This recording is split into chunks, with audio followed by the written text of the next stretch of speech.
Welcome aboard our ongoing Bible tour. Today we reach the fourth stop, Psalm 23. This is certainly the best known of all 150 Psalms, and probably the best loved poem of all time. Untold numbers of saints, scholars, and ordinary people have gone before us, loving this psalm and delving deeply into it. For that reason, I lay in bed at night, a-doubting. Who do I think that I am? What more could I possibly add? The question is, what makes this psalm beloved to so many people? And after a while, a solution came to me. Look for the key. The key to Psalm 1 had been in the first verse, so here too I looked to the beginning.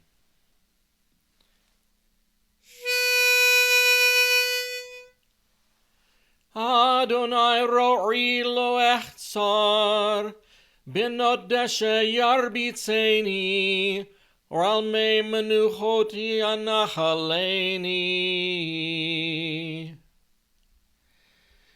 Adonai shepherding me, I lack for nothing. In pastures of green he lays me, by waters of rest he tends me.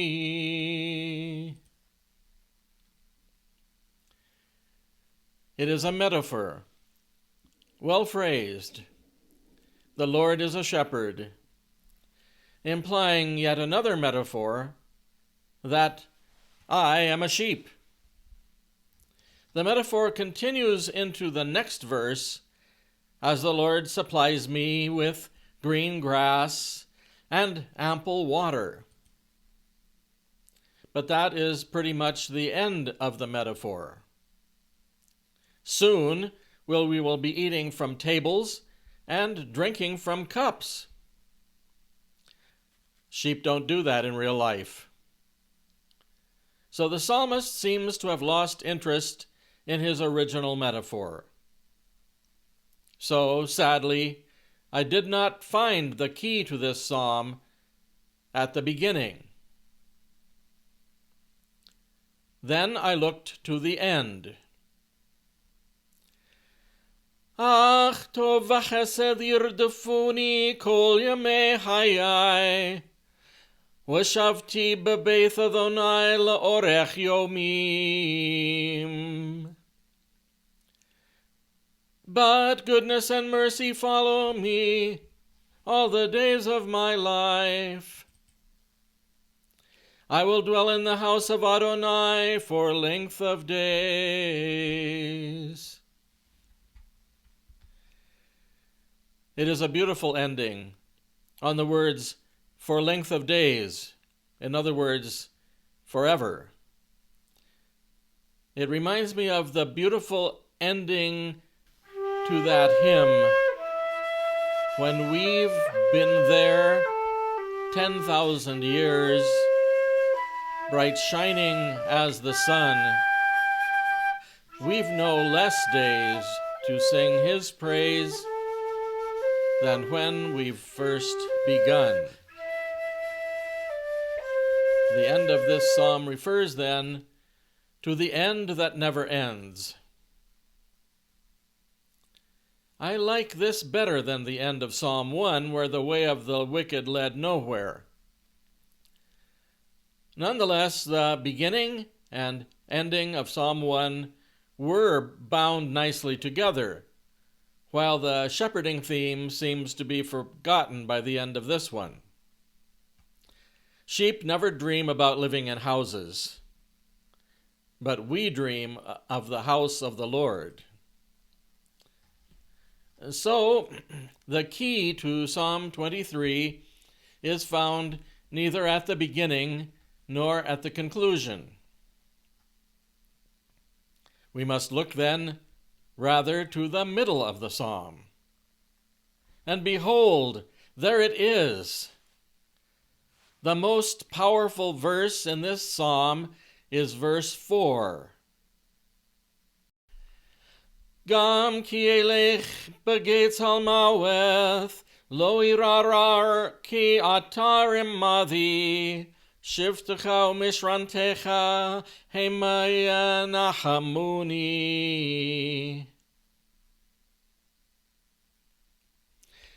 Though I walk in the vale of the shadow of death, I fear no evil, for you are with me. Your rod and your staff, they do console me.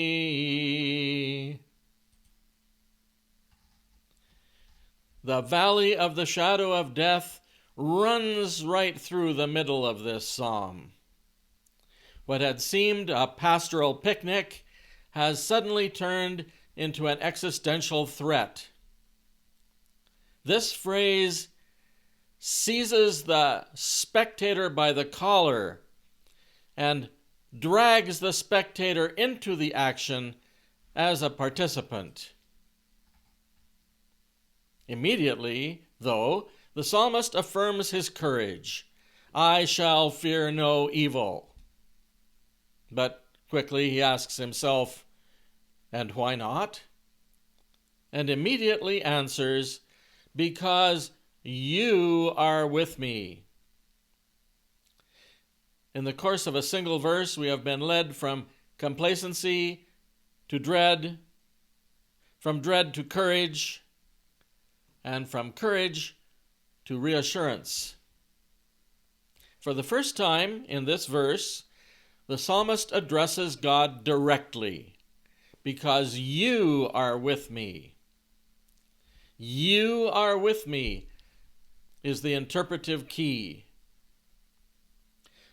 Remember how the archangel announced to Mary, "Hail, full of grace, the Lord is with you"? As long as we are with the Lord, we too are full of grace.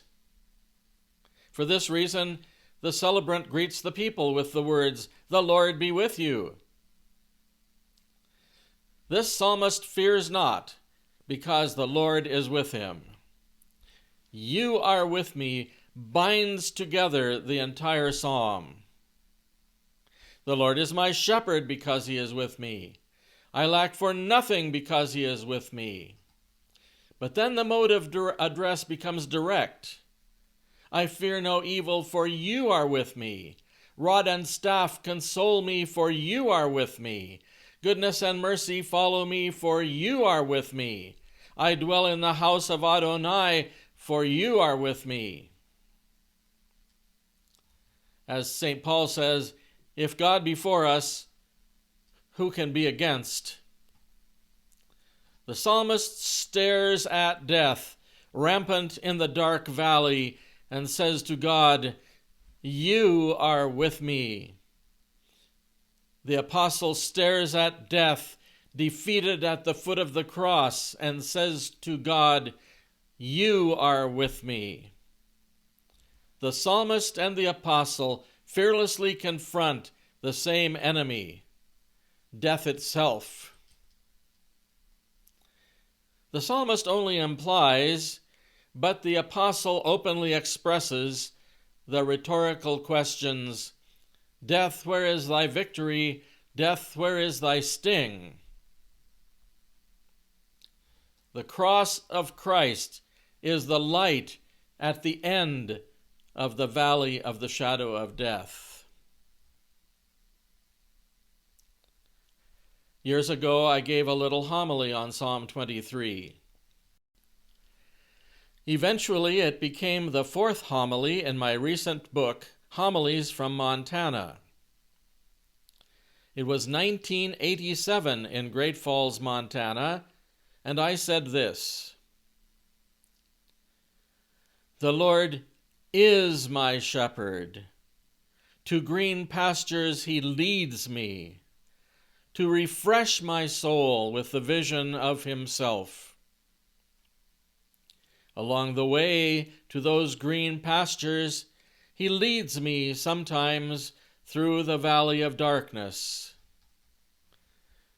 but the green pastures are places of light.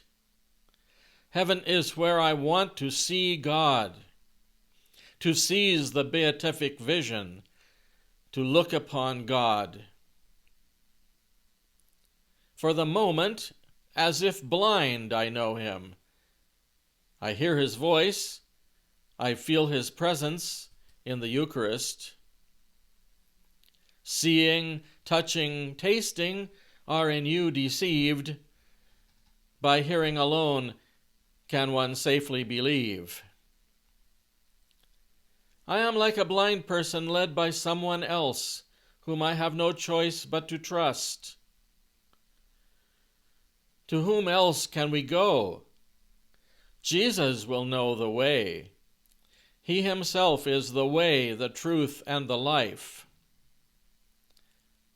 And so blindness is not all bad if we have the humility to be led, as if blindfolded, and entrust our path to one who knows the way.